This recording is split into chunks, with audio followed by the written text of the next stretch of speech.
Hello students, अपने कल तक चल रहा था चैप्टर फर्स्ट। आज अपने चैप्टर फर्स्ट से थोड़ा हटकर वर्क करते हैं। आज किसान आंदोलन की ओर अग्रसर होते हैं। पहला और मुख्य किसान आंदोलन अपना है बिजोलिया किसान आंदोलन। अपने इसी टॉपिक को पहले करेंगे। अगर बिजोलिया किसान आंदोलन की बात करें तो यह राजस्थान में किसान आंदोलनों का गवाह रहा। सर्वप्रथम यानी किसान आंदोलन की शुरुआत किस किसान आंदोलन से होती है तो वह है बिजोलिया से। बिजोलिया वर्तमान में कहाँ पर है तो भीलवाड़ा में। कहाँ है? भीलवाड़ा में। और राजस्थान में प्रथम अगर आंदोलन किसान आंदोलन की बात की जाए तो यहीं से शुरुआत होती है, बिजोलिया भीलवाड़ा से बिजोलिया किसान आंदोलन की। यहाँ पर अगर जातिगत व्यवस्था की बात करें बिजोलिया में तो यहाँ पर ज़्यादातर जो लोग थे वो धाकड़ जाति से संबंधित थे। कौन सी जाति से? धाकड़ जाति से। अब अगर अपन इनके राव राजाओं की बात करें या मुखिया की बात करें तो 1894 तक इनका राव राजा था गोविंददास। कौन था? गोविंददास। जब तक गोविंददास जिंदा था यानी कि 1894 में इसकी मृत्यु होती है और 1894 तक गोविंददास के साथ जो किसानों का संपर्क था वो अच्छा था। किसान जो थे वो गोविंददास से संतुष्ट थे। लेकिन गोविंददास के बाद 1894 में राव राजा कौन बना? कृष्ण सिंह बना। और कब तक रहा ये? 1906 तक रहा। 1894 से 1906 तक। कृष्ण सिंह ने क्या किया? कृष्ण सिंह ने राव राजा बनते ही जागीर प्रबंधन में परिवर्तन करने शुरू कर दिए। अब इस जागीर प्रबंधन में परिवर्तन करके उसने किसानों पर 84 प्रकार की लाग बागें लगा दी। ये लाग बागें क्या होती है बच्चों? तो जैसे राव राजा के घर पे छोटा बड़ा कोई फंक्शन है, प्रोग्राम है, ठीक है, किसी प्रकार का राव राजा के घर पे छोटा बड़ा कोई भी खर्चा आता है तो उस खर्चे की भरपाई हेतु राव राजा क्या करता है? किसानों पर कर लगा देता है। तो उन्हें क्या कहा जाता है? लाग बागी कहा जाता है। अब कृष्ण सिंह ने क्या किया? 84 प्रकार की लाग बागें बिजोलिया के किसानों पर लगा दी। इन 84 प्रकार की लाग बागों में किसानों का 87% धन चला जाता था। यानी कि अगर उन्होंने 100 रुपये कमाए हैं तो इन 100 रुपये में से 87 रुपये वे किसको देंगे? राव राजा को दे देंगे कर के रूप में। खुद को कितना बचा? 13 रुपये। और 13 रुपये से उन्हें अपने घर का खर्चा चलाना होता था। अब किसानों से देखो लाग बागें तो ली जाती थी, लेकिन लाग बागों के अलावा उनसे बेगार भी ली जाती थी। बेगार क्या होता है बच्चों? तो बेगार है भी किसानों से कार्य तो करवा लेना लेकिन उन्हें उसके बदले मेहनताना न दिया जाना, वो क्या है? बेगार है। अब किसानों से क्या करवाई जाती थी? बेगार भी करवाई जाती थी। उनसे 84 प्रकार की लाग बागें भी वसूल की जाती थी। तभी कुछ ही समय बाद 1897 में, कब? 1897 में गिरधरपुरा गांव में, गांव का नाम क्या है? गिरधरपुरा। यहाँ पर एक व्यक्ति था गंगाराम धाकड़। इस गंगाराम धाकड़ के पिता की मृत्यु भोज पर किसान एकत्रित हुए। हजारों किसान वहाँ पर आए हुए थे। तो सभी किसानों ने बैठकर चर्चाएं की और अपने कष्टों पर खुलकर बातचीत की और उन्होंने एक नोटिस भेजा किसके पास? मेवाड़ के महाराणा के पास। या अपनी जो कठिनाइयाँ थी उन कठिनाइयों से अवगत करवाया मेवाड़ के महाराणा को। तो महाराणा ने जांच हेतु एक राजस्व अधिकारी नियुक्त किया जिसका नाम था हामिद हुसैन। हामिद हुसैन को नियुक्त किया गया। हामिद हुसैन कहाँ आया? बिजोलिया आया। बिजोलिया ठिकाने में आकर उसने वहाँ की जांच पड़ताल की भी कैसी व्यवस्था है, किसानों पर कितने प्रकार की लाग बागें, सही है या गलत है। तो हामिद हुसैन ने जांच पड़ताल करने के बाद इसके कहने पर राव राजा द्वारा 2 से 3 या अपने अधिकतम कह सकते हैं 4, कम से कम 2 अधिकतम 4 लाग बागें जो थी वो उन्होंने कम कर दी। लेकिन इससे भी कोई फर्क पड़ने वाला नहीं था। अब क्या हुआ? धीरे धीरे समय आ गया 1899 और 1900 का। अब इस समय क्या हुआ? इस समय बच्चों देखो मेवाड़ में या लगभग कह सकते हैं पूरा राजस्थान इसकी चपेट में था। मुख्य भाग था बिजोलिया मेवाड़ का इलाका जो था। यहाँ पर एक दुर्भिक्ष अकाल पड़ा। दुर्भिक्ष अकाल। कौन सा अकाल था? छप्पनिया अकाल। अकाल का नाम क्या था? छप्पनिया अकाल। यानी कि स्थिति बहुत खराब हो गई थी। राजस्थान में आज तक का सबसे खतरनाक अकाल पड़ा था। ये कब पड़ा? 1899 1921 में। एक तरफ तो किसानों से 84 प्रकार की लागबागें वसूल की जाती थी, दूसरी ओर वहाँ पर छपनिया अकाल भी पड़ गया, यानी कि किसानों के उत्पादन जो था वह भी प्रभावित हुआ। अब किसानों को दोनों ओर से मार का सामना झेलना पड़ रहा था। तो किसानों ने इसका भी सामना किया, लेकिन कुछ ही समय बाद 1903 में देखो बच्चों 84 प्रकार की लागबागें हैं, अकाल पड़ गया। और 1903 में जो ये कृष्ण सिंह हैं इसने क्या किया? चौरी कर लगा दिया। अब ये चौरी कर क्या है? ये चौरी कर था भी अगर किसी किसान की पुत्री का विवाह होता है, पुत्री का विवाह होता है, तो इस विवाह पर वो 5 रुपए, जो पुत्री का पिता होगा वो 5 रुपए किसके पास, यानी कि ठिकाने के जो राजकोष है उसमें जमा करवाएगा। अगर बच्चों उस समय के अनुसार देखा जाए तो 5 रुपये बहुत बड़ी रकम थी।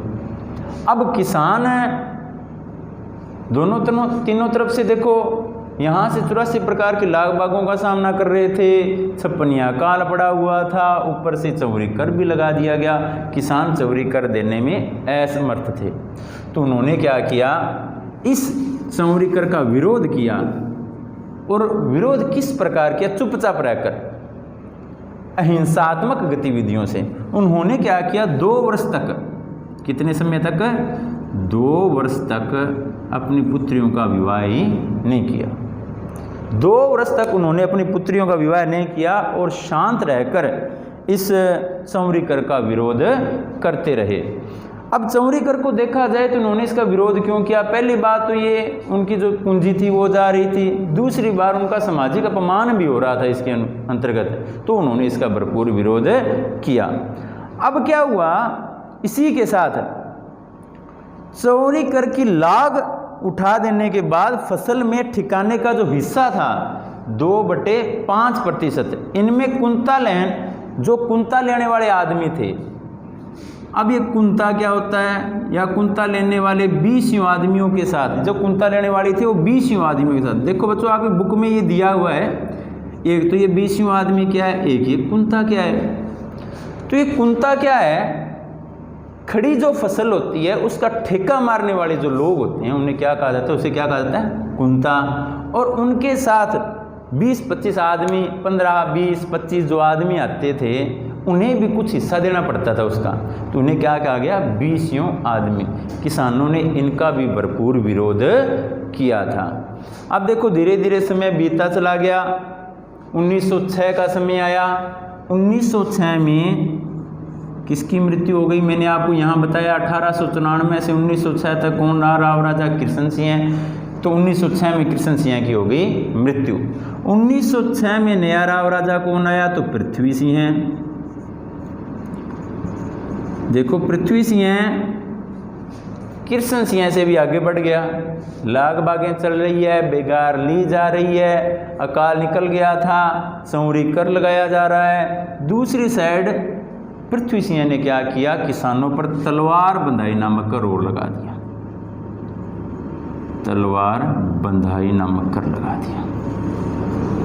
अब देखो बच्चों विभिन्न प्रकार के कर लगाए जा रहे हैं, किसान विरोध कर रही हैं। इन्हीं विरोधों के स्वरूप 2-3 व्यक्ति आगे आते हैं, जिनमें पहला नाम आता है साधु सीताराम दास का, साधु सीताराम दास का। दूसरे व्यक्ति आए फतेहकरण चारण और तीसरे ब्रह्मदत्त। फतेहकरण चारण और तीसरे थे ब्रह्मदत्त। किसान इनके नेतृत्व में इकट्ठे हो गए, यानी कि किसानों का नेतृत्व किसने संभाला? साधु सीताराम दास, फतेहकरण चारण और ब्रह्मदत्त ने। इनमें प्रमुख कौन था? साधु सीताराम दास। विरोध किस चीज़ का हो रहा था? लागों का, और जो चौरी कर और तलवार बंधाई नामक जो कर लगाए जा रहे थे उनका विरोध करना था। साधु सीताराम दास, फतेहकरण चारण और ब्रह्मदत्त, इनके आग्रह पर किसानों ने अपनी भूमि को प्रति छोड़ दिया। अब प्रति क्या होती है बच्चों? प्रति होती है खाली छोड़ देना। भर्ती भी 2-3 प्रकार की होती है। एक लंबे समय के लिए तो 4-5 सालों की हो गई, कम समय के लिए 6 माह के लिए अलग होती है, 4-5 साल के लिए अलग होती है। तो मान लो उन्होंने खाली छोड़ दिया भूमि को। अब भूमि को प्रति छोड़ा गया तो जो ठिकाने का रास होता वह खाली होना शुरू हो गया, क्योंकि कर नहीं आ रहा था, किसान कर नहीं दे रहे थे, उत्पादन नहीं हो रहा था। तो राव राजा पृथ्वी सिंह ने इन पर दबाव डाला। साधु सीताराम दास, फतेह कर्णचाण और ब्रह्मदत्त ने इनके दबाव से प्रभावित होकर फतेह कर्णचाण और ब्रह्मदत्त तो बिजोलिया ठिकाने को छोड़कर कहीं और चले गए, यानी कि ये आंदोलन से अलग हो गए। बचा कौन? साधु सीताराम दास। ये नौकरी करते थे, किस चीज़ की? पुस्तकालय में थे। इन्होंने अपने पुस्तकालय की नौकरी को छोड़ दिया और ये भी बिजोलिया ठिकाने से कहीं चले गए। लेकिन ये पूर्ण रूप से अलग नहीं हुए। उन्होंने क्या किया? साधु सीताराम दास ने किससे संपर्क किया? विजय सिंह पथिक से। विजय सिंह पथिक से संपर्क किया और साधु सीताराम दास के आग्रह पर 1917 को, कब?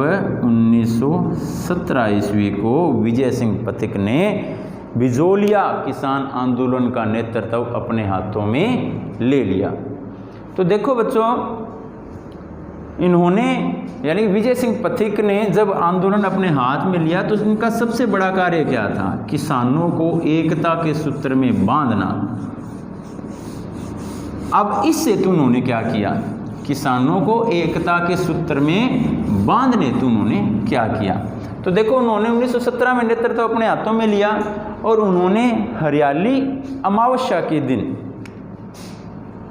हरियाली अमावस्या के दिन बेरीसाल गांव में, बेरीसाल गांव में एक समिति का गठन किया या एक बोर्ड का गठन किया। बोर्ड का नाम क्या था? उपरमाल पंच बोर्ड। उपरमाल पंच बोर्ड। अब देखो बच्चों, इसके पीछे क्या उद्देश्य था? विजय सिंह पथिक ने उपरमाल पंच बोर्ड की स्थापना की, तो इसके पीछे उसका उद्देश्य क्या था? उद्देश्य था किसानों को एक साथ लेकर आना, किसानों को एक साथ लाना, यानी कि आपस में सहयोग की भावना को बढ़ावा देना। अब विजय सिंह पथिक ने उपरमाल पंच बोर्ड की स्थापना की, एक बोर्ड बनाया, किसानों को एकता के सूत्र में बांधा। इसी के अनुसार विभिन्न कार्य होने शुरू हो गए। उन्होंने एक उपरमाल सेवा समिति का गठन भी किया। किसने किया? तो विजय सिंह पथिक ने उपरमाल सेवा समिति का।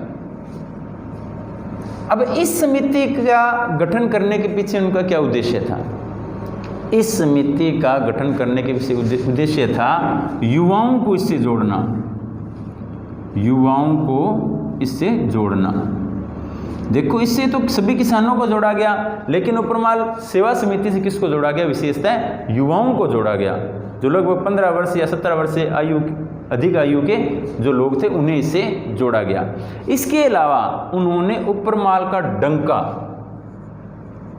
उपरमाल का डंका नामक एक पंचायत पत्र भी निकाला। ये क्या था? एक पंचायत पत्र था। तो देखो बच्चों, विजय सिंह पथिक ने या उन्होंने जब बिजोलिया किसान आंदोलन का नेतृत्व अपने हाथ में लिया तो सर्वप्रथम उन्होंने 3 संगठन कह सकते हैं अपने उनकी स्थापना की। सबसे पहले उपरमाल पंच बोर्ड, जो सभी किसानों को एक साथ लेकर आना काम था इसका। दूसरा उपरमाल सेवा समिति, युवाओं को आपस में जोड़ना था। और तीसरा था उपरमाल का डंका, ये पंचायत पत्र था। इन तीनों की स्थापना उन्होंने की थी। इसके अलावा विभिन्न प्रयासों से जो बिजोलिया किसान आंदोलन था उन्हें राष्ट्रीय स्तर पर पहचान देने का कार्य भी किया जा रहा था। उनमें अपने उदाहरण ले सकते हैं प्रताप अखबार का। जो प्रताप नामक अखबार उस समय चलता था, यह अखबार अपने राष्ट्रीय स्तर पर पहचान बनाए हुए था इसने। तो इस प्रताप के जरिए विजय सिंह पथिक क्या चाहते थे? जो बिजोलिया किसान आंदोलन है, ये पूरे राष्ट्रीय स्तर पर पहुंचे, या इसकी पहचान जो वो राष्ट्रीय स्तर पर हो, ताकि किसानों को इससे ऊर्जा प्राप्त हो और पूरे देश के किसान इससे जुड़ सकें। अब इसके अलावा विभिन्न कार्य किए गए। देखो और क्या क्या हुआ। इसके अलावा जो प्रेमचंद जी का उपन्यास है, उपन्यास रंगभूमि, इस रंगभूमि में भी इस बिजोलिया किसान आंदोलन का चित्रण किया गया। किस में किया गया? तो रंगभूमि में भी, जो प्रेमचंद जी का उपन्यास है रंगभूमि। देखो बच्चों, प्रेमचंद का उपन्यास था रंगभूमि, इस रंगभूमि में क्या किया गया? इस बिजोलिया किसान आंदोलन का चित्रण किया गया है। इसके अलावा अपने ने देखा जाए तो मराठा जो अखबार था तिलक का, इसमें भी इसका संपादकीय किया गया। मराठा में भी बिजोलिया किसान आंदोलन का प्रस्तुतिकरण किया गया। इसके अलावा अगर अपने देखें माणिक्यलाल वर्मा ने, किसने? माणिक्यलाल वर्मा ने जो पंचशिड़ा गीत लिखा था, इस पंचशिड़ा गीत के जरिए भी किसानों को जागृत करने का कार्य किया गया था। 1919 में क्या हुआ? 1919 को जब ये आंदोलन थोड़ा उग्र होता जा रहा था, तो मांडलगढ़ के हाकिम हैं 1919, और कौन सा? अप्रैल 1919। देखो इसी समय एक घटना भी घटती है अपने पूरे राष्ट्रीय स्तर की, वो घटना थी जलियांवाला बाग। और इसी समय अप्रैल 1919 को मांडलगढ़ हाकिम बिंदुलाल भट्टाचार्य के नेतृत्व में, मांडलगढ़ के हाकिम बिंदुलाल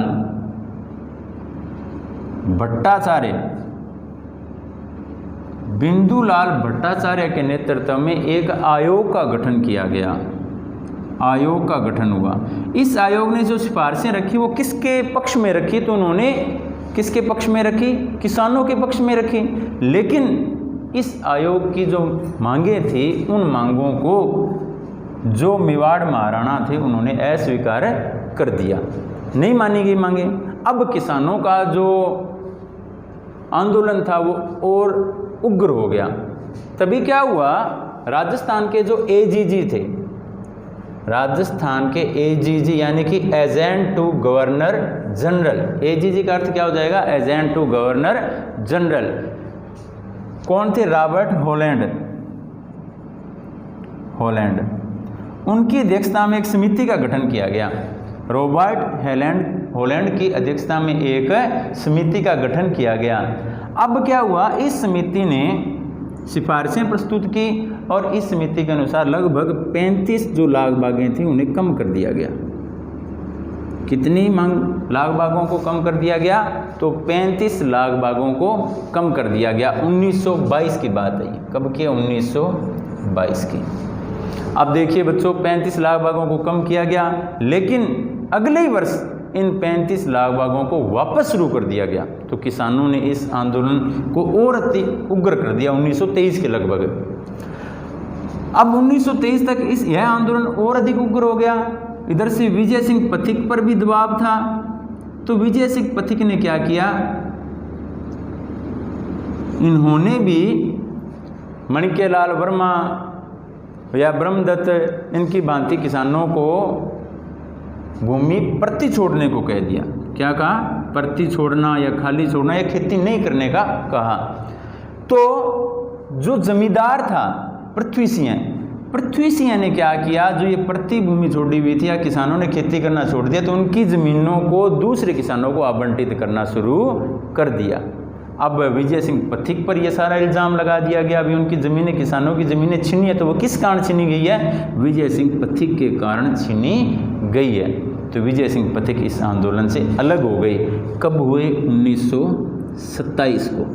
1927 ईस्वी को विजय सिंह पथिक इस आंदोलन से अलग हो गए और ये आंदोलन आने वाले समय में 1941 तक चलता रहा। तो देखो बच्चों, थोड़ा अपना टॉपिक बड़ा है, आप इसे 1-2 बार रिपीट करें, बढ़िया तरीके से कवर हो जाएगा और परीक्षा की दृष्टि से इम्पोर्टेंट भी है। आप इस वीडियो को 1-2 बार देखें और इसको लर्न करें। Thank you.